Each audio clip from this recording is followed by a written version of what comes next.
धनधान्य देई ही काळी आई धनधान्य देई जोडते मनाची नाती आमची माती आमची माणसं आमची माती आमची माणसं आमची माती आमची माणसं आमची माती आमची माणसं आमची माती आमची माणसं.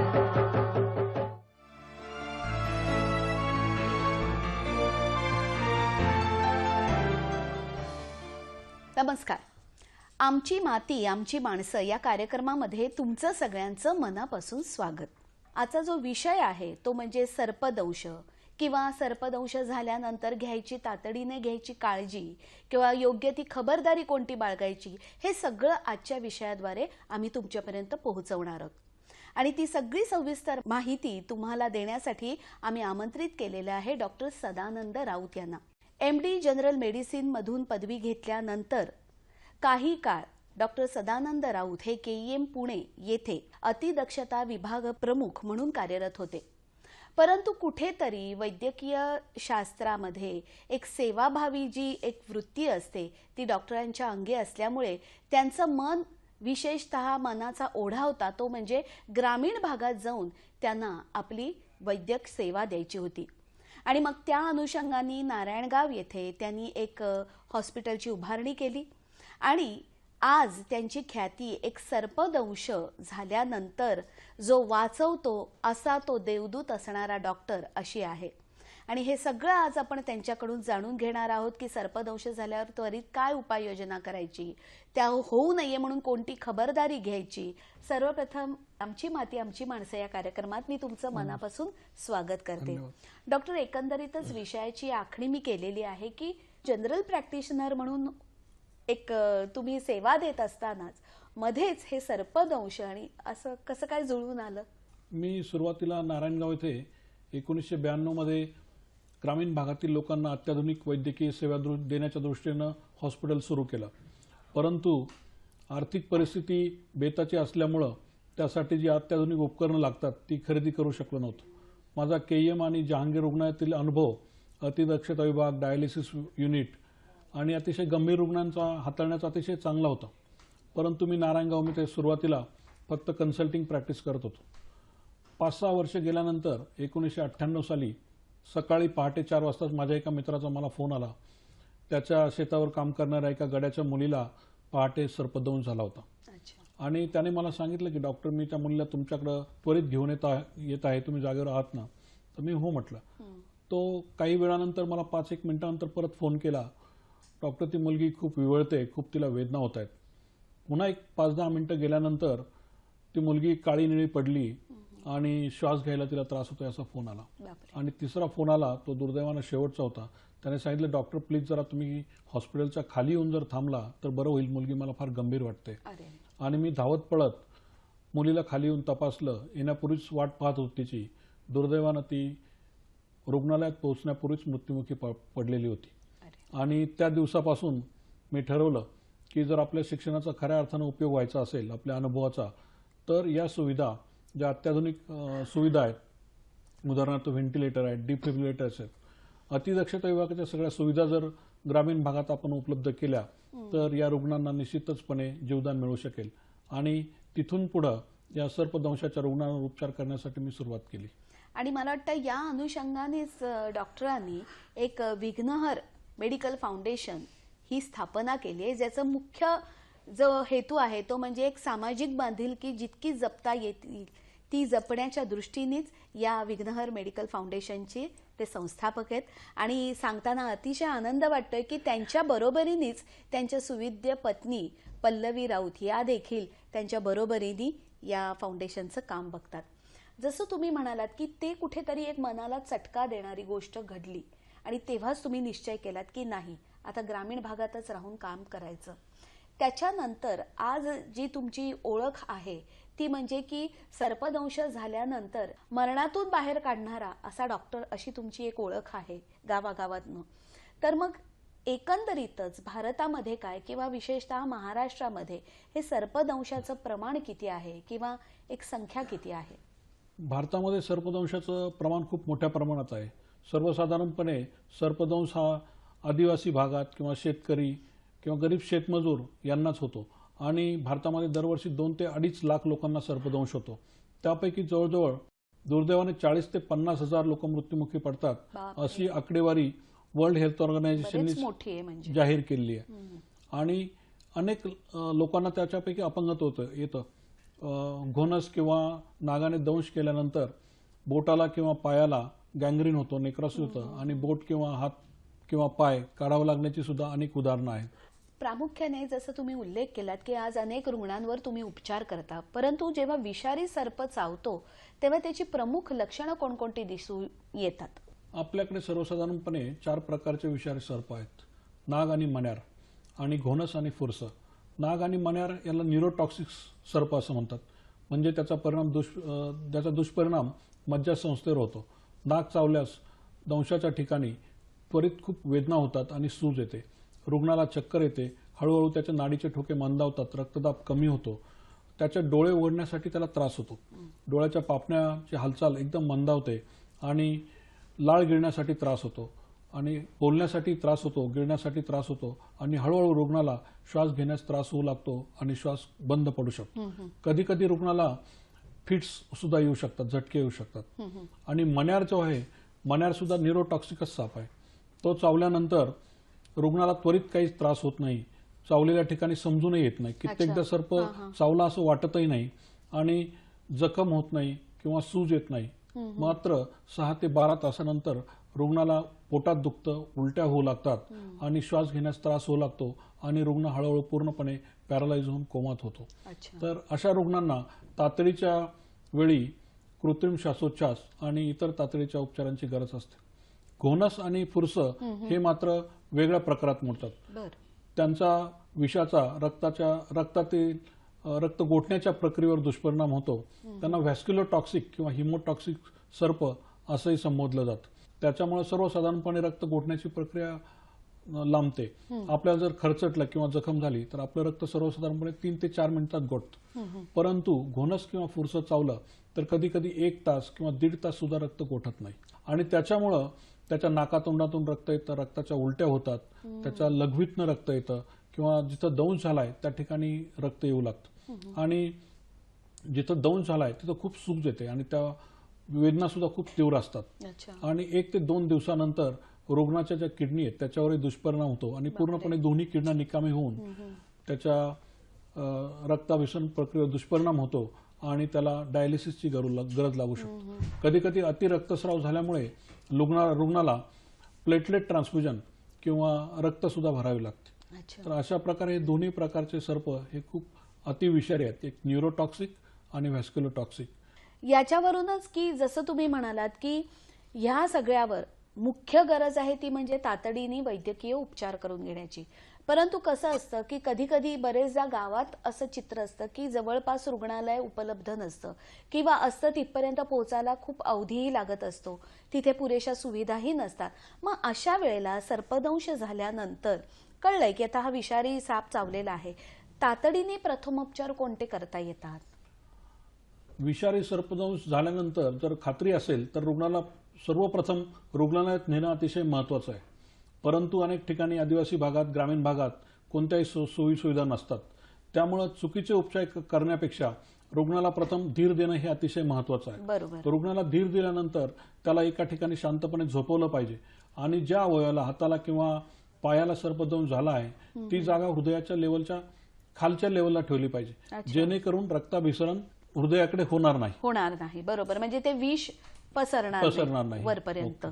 काही महत्वाच्या बाबीही तुमच्याशी बोलताना जाणवल्या की किती त्या अत्यावस्थक परिस्थिती होती त्या रुग्णाची आणि त्यातनं त्याला तुम्ही बाहेर काढलेले आहेत, याविषयी सांगा जरा. जुन्नर आंबेगाव तालुक्यात सर्पदंशाचं प्रमाण खूप मोठ्या प्रमाणात वाढलं आहे.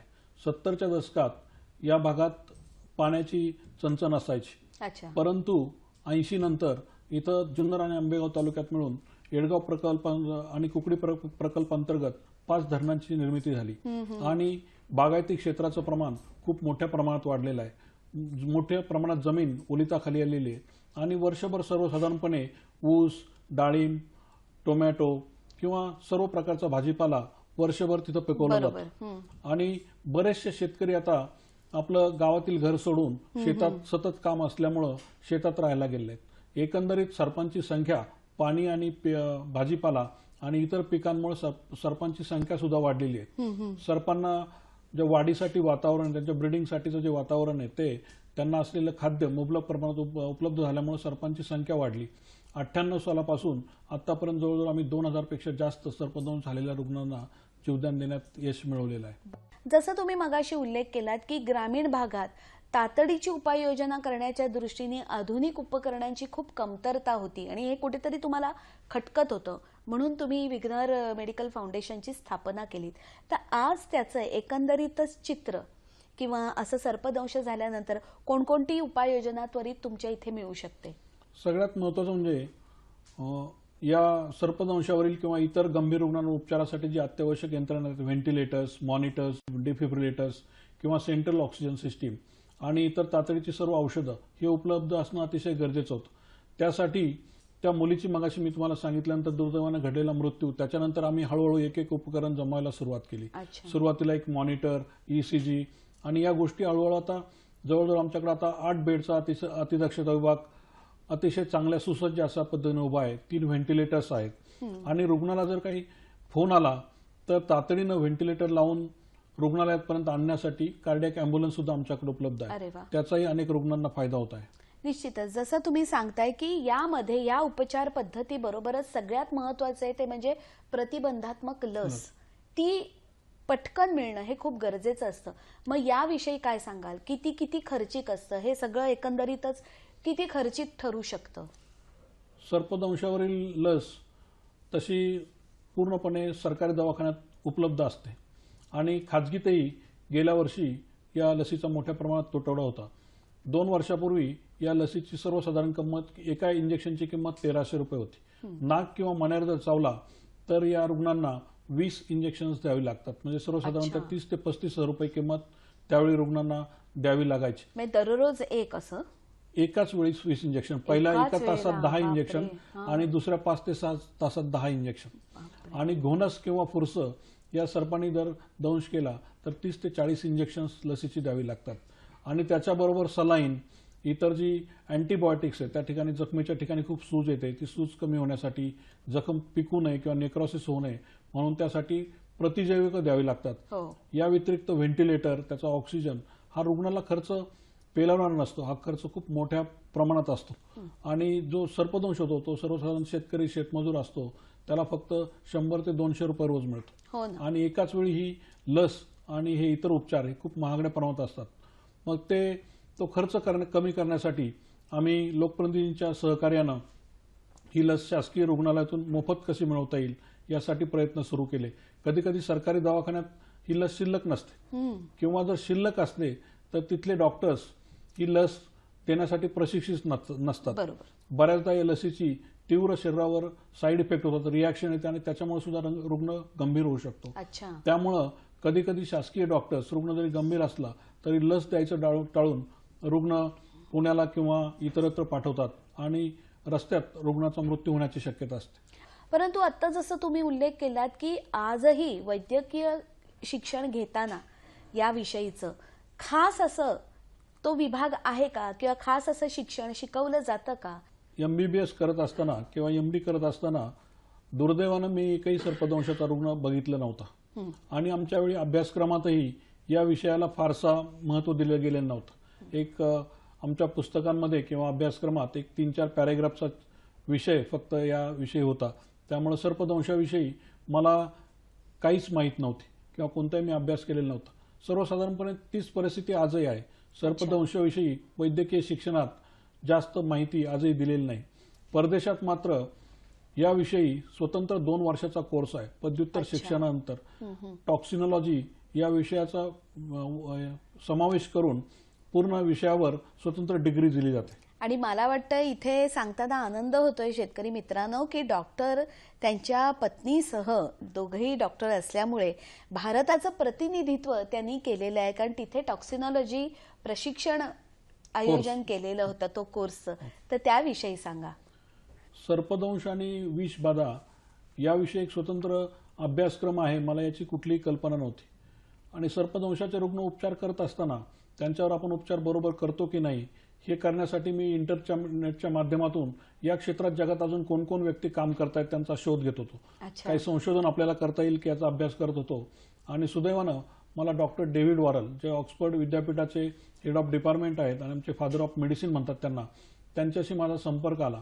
आणि प्रत्येक आपल्याकडे होणारी सर्पदंशाची केस मी त्यांच्यावर इंटरनेटच्या माध्यमातून डिस्कस करू लागलो.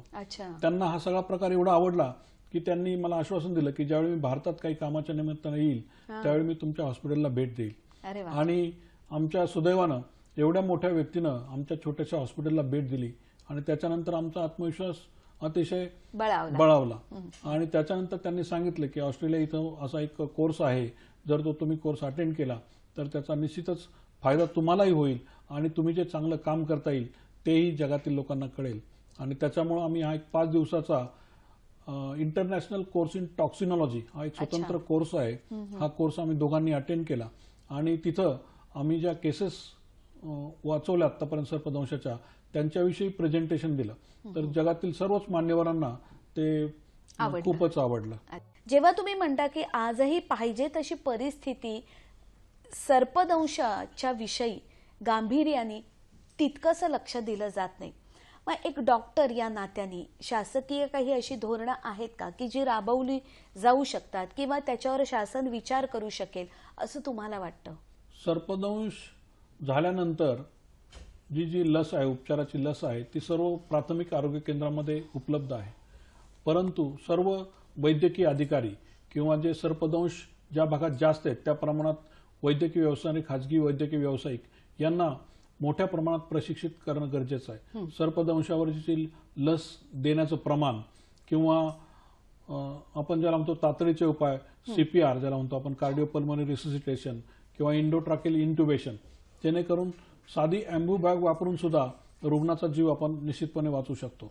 सर्पदंश झाल्यानंतर एक अंधश्रद्धेचा पगडा इतका आहे की पटकन गावठी उपाययोजनाच केल्या जातात.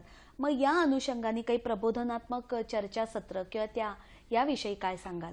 सुदैवानं जुन्नर आणि आंबेगाव तालुक्यात आम्ही गावोगावी जाऊन शाळा, महाविद्यालये किंवा शिक्षकांचे मेळावे किंवा यात्रा अशा ठिकाणी जाऊन सर्पदंश झाल्यानंतर करायचे प्रथमोपचार, त्याच्यावर करायचे उपचार, लक्षणं या सगळ्या गोष्टीविषयी सविस्तर माहिती दिलेली आहे. त्यामुळे आमच्याकडं अतिशय सुदैवानं अंधश्रद्धेचं प्रमाण खूप कमी झालेलं आहे. लोक आता मंदिरात जाऊन आपला वेळ घालवत नाही किंवा मांत्रिकाकडे जात नाही, डायरेक्ट आपल्या जवळच्या हॉस्पिटलमध्ये किंवा डॉक्टरांकडे येतात.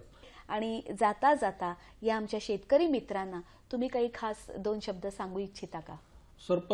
शेतकरी मित्रांना मी एवढंच विनंती करू इच्छितो की आपल्याला शेतात तर काम करायचं आहेच आणि सर्पाशी आपला संबंध येणं हे निश्चितच अटळ आहे. परंतु सर्पदंश टाळण्यासाठी आपण जर शेतात काम करत असलो तर गवतात जर काम करत असलो तर काठीचा वापर केला किंवा रात्रीच्या वेळी संध्याकाळी जर फिरत असलो तर बॅटरी घेऊन फिरलो किंवा रात्रीच्या वेळी झोपताना क्वाटवर झोपलो किंवा विळ्याच्या आपण ज्यावेळी गवत कापत असतो त्यावेळी विळ्याच्या हालचालीमुळे सर्पाला भीती वाटते की आपल्याला कोणीतरी मारतंय काय, त्यामुळे तो हाताला दंश करण्याची शक्यता असते. त्यावेळी विळा जर गवतात अगोदर फिरवला सर्वसाधारणपणे तर तिथे असलेला सर्प निघून जाण्यास मदत होईल आणि सर्पदंश टाळू शकतो. सर्पदंश टाळणं ही काही फार अवघड बाब नाही. आणि जर दुर्दैवानं सर्पदंश झाला तर त्वरित आपण आपल्या जवळच्या डॉक्टरांकडे जाऊन सल्ला घेतला पाहिजे आणि लक्षणं नसली तरी सुद्धा डॉक्टरांकडे जाऊन आपण 24 तास त्याचं ऑब्झर्वेशन केलं पाहिजे. कधी कधी मण्यासारख्या सर्पदंश झाला तर लक्षणं लगेच येत नाही, जखमेच्या ठिकाणी वेदना होत नाहीत, सूज येत नाही आणि कोणत्याही प्रकारची लक्षणं 5 ते 6 तासानंतर येतात. त्यामुळे डॉक्टरांकडे जाऊन डॉक्टरांचा सल्ला घेणं हे अतिशय महत्त्वाचं आहे. आणि आम्ही जरी काही हे सगळे उपचार जरी खर्चिक असले तरी अनेक आदिवासी किंवा शेतमजूर रुग्णांवर आम्ही पूर्णपणे मोफत उपचार करतो. कधी कधी इतर संस्था किंवा जे तरुण मित्र आहेत आमचे त्यांच्याकडून आर्थिक मदत गोळा करून सुद्धा अशा रुग्णांवर मोफत उपचार केलेले आहेत. आणि शासनाकडे सुद्धा आम्ही अशी विनंती केलेली आहे की जसं बिबट्याने हल्ला केल्यानंतर उपचारासाठी शासन काहीतरी मदत करतं, 50,000 रुपये तात्काळ मदत करतं, तशीच मदत शासनानं सर्पदंश झालेल्या रुग्णांसाठी करावी अशी विनंती आम्ही शासनाकडे केलेली आहे आणि त्या दृष्टीनेही पाठपुरावा चालू आहे. सर्पदंशानंतर मृत्यू झाला तर शासनानं 2 लाख रुपये कुटुंबाला देण्याचं तत्त्वता मान्य केलंय, परंतु त्याच्याही पेक्षा रुग्णाला उपचारासाठी आर्थिक मदत करावी अशी IMAच्या वतीनं पाठपुरावा करण्यात येत आहे. आज तुम्ही इथे आलात, इतकी चांगली माहिती आणि मार्गदर्शन आम्हाला केलं त्याबद्दल मी तुमचे मनापासून आभार मानते. धन्यवाद.